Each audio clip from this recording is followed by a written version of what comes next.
Today we're removing the front door panel from a Lexus RX330. We're going to start with pulling the top edge of the panel at the top front of the door panel back, releasing clips and lifting it up away from the door panel and setting it to the side. At the front top leading edge of the door panel is a clip.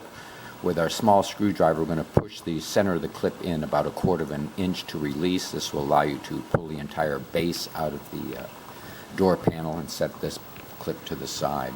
Remove the insert from the handhold and remove this hidden screw at the bottom of it. With a small screwdriver, pry the panel from the door lock door handle opening. This will give access to another hidden screw here we need to remove.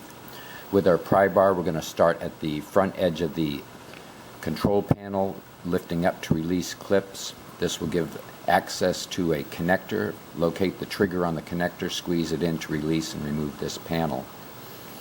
We're going to start with pulling the bottom edge of the door panel back away from the door, releasing clips, followed by the front edge pulled back or pried back to release these clips, and also along the back edge of the door. This will allow you to lift the door up out of the window jamb.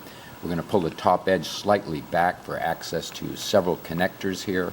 These connectors are all keyed and fit back to one spot, so there's no need to label them. This will free the door panel up to allow access to the door lock and door handle cables. We can pull the lock from its opening, swing the cable around, and release the ball at the end of this cable through its opening. Repeat this for the green cable as well. As the panel comes back, remove the connector at the courtesy light. This will allow you to remove the panel, give you access to the speaker. Hope this video has been helpful. Please subscribe, and thank you for watching.